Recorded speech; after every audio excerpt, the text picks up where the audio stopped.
All right, I'll start here. T-Bob's going to talk a little bit about Joey B and his weekend and some of the records he smashed. How about Cade York, freshman kicker, Cade York, who set an SEC championship game record with 13 points scored in LSU's win over Georgia back on December 7th.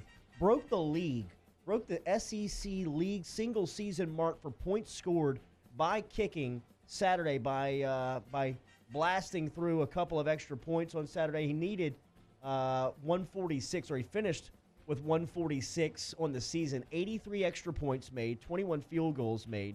He also has the most points after conversions, most PATs in Peach Bowl, New Year's Six, or college football semifinals. He kicked 9 on Saturday. Yeah. Look, and Cade York has been great this year, but some of that does come with, obviously, you play in this offense. Your kicker, you're going to score a lot. Absolutely. He's now the record holder, though. Right? He's going to have him forever. As a true freshman. Wild, dude. My first weekend winner, and of course, got a lot. I always do during this segment. Taysom Hill. How about this tweet from Jeff Duncan? He has 6 touchdown catches on the year now. Okay, 6 touchdown catches. Your backup quarterback, Taysom Hill. That's more than Emmanuel Sanders, Travis Kelce, George Kittle, and Odell Beckham Jr. So, when's his contract year? Shout out to T. Swill. When's Taysom Hill's contract? Oh, I don't know. I have no idea. I mean, how are you going to pay him? What do you pay him as? I don't know. Do you pay him as a quarterback? Do you pay him as a wide receiver? Do you pay Where him does he even project long term? Right? Like I don't know. He's a Dr. Frankenstein monster of a football player, and I just have no idea where it ends. My first weekend winner is LeBron James because he doesn't win enough stuff. He has been named the Associated Press Male Athlete of the Decade, adding his name to a list that includes Tiger Woods, Wayne Gretzky, and Arnold Palmer. He was the runaway winner in a vote of AP members and sports editors and AP beat writers, easily beating Tom Brady, who was second place. So Usain Bolt of Jamaica was third for dominating the sprints at the 2012 and 2016 Olympics. Soccer superstar Lionel Messi was fourth, and Michael Phelps came in as fifth. Hell of a group. Hell of a win for LJ. I know. Jordy? Dan? No? I don't think Danny knew about weekend winners. Is the LSU coaching Got staff. me there, Dan. You're welcome.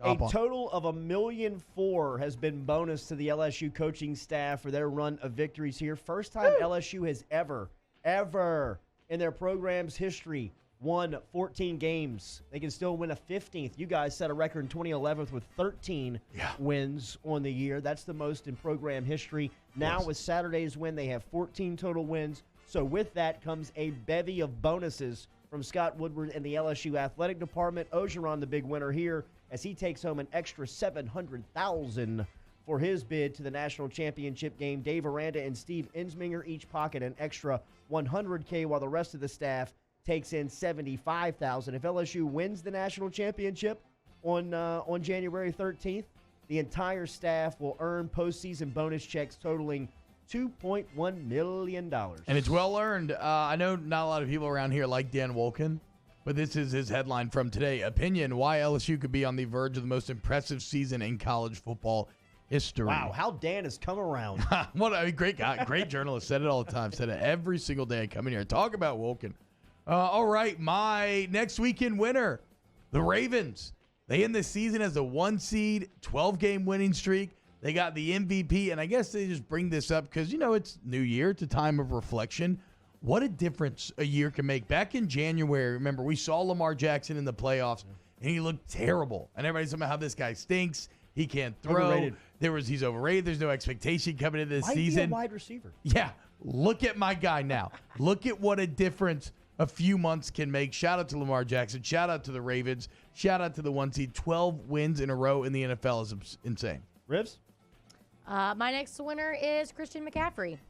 Christian McCaffrey on Sunday joined Roger Craig and Marshall Faulk as the only players to have 1,000 yards rushing and receiving in the same season. Hey. McCaffrey came into the season finale against New Orleans, needing 67 yards receiving to reach the milestone, first achieved by Craig in 1985 and later by Faulk in 99. My next winner of the weekend is Cam Jordan and Mike Thomas. Now, I know they won the offseason with the contracts. Thomas, the highest paid wide receiver in the league. Cam Jordan getting a big extension.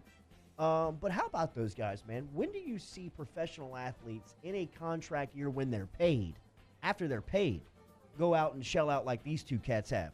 Thomas, as we know, single-season NFL record for catches. He ends the season with 149 after his 5 catches on Sunday. He also finished the season with 1,725 yards receiving, which is 7th most in NFL history.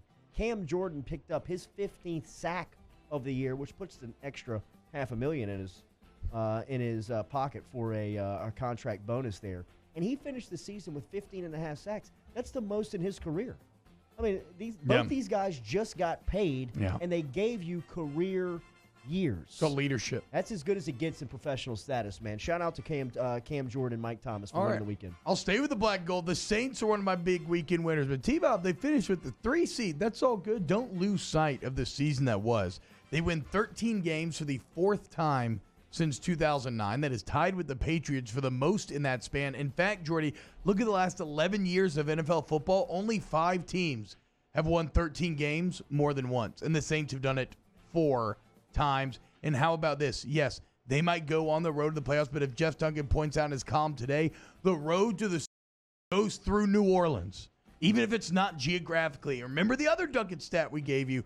The Saints are 13-2 in their last 15 road games, and that includes the loss where Breeze gets hurt this year, so it's almost like they're 13-1. I ain't scared of no ghosts. I ain't scared of no road. Let's go Saints. I gave the call to Will Wade on the last week to let him know that I was moving on from a man crush, and I've got Burrow now slotted into the top spot. It was a tough call. We're still friends with a little bit of benefit, but hopefully we can get that back. Sideline passes and practices. Hotter, younger thing, man. Yeah. I mean, come on. But Burrow, my new guy, just when you thought you couldn't love him anymore, he goes out and accounts for 8 touchdowns on Saturday, sets all types of records, dominates Oklahoma. The Bengals are going to lock him up with the first overall pick, so he's going to make a ton of cash playing football, and Joey is Joey football. He was put on the planet to really run an organization, be a college football quarterback. He's going to finish that on January 13th with the national championship. Shout out to my man crush, Joey Burrow, for collecting stats, numbers, and getting cash in the future. All right, let's roll through these. How about this? The Pelicans are literal weekend winners. 4 in a row, 5 of the last 6. Yes, they have an 11-23 record. Yes, they are also only 3 games out of the playoffs. My next weekend winner, Jameis Winston. First ever member of the 30-30 club. How about this? Why can I not play this sound from Jameis? Why can I not play this sound from Jameis? I have the sound that we can play later. Booger McFarland, stat of the day. Through the first 5 years in the league, Jameis thrown 88 picks. Peyton Manning threw 100 picks, Jordy. Do what you will with that. Yes. Also, as Bill Barnwell pointed out, Jameis Winston's first pass of his rookie contract was a pick 6. The last pass of his rookie contract was a pick 6. The circle is now complete. Shout out to Jameis. So good. My next weekend winner, Randy Moss.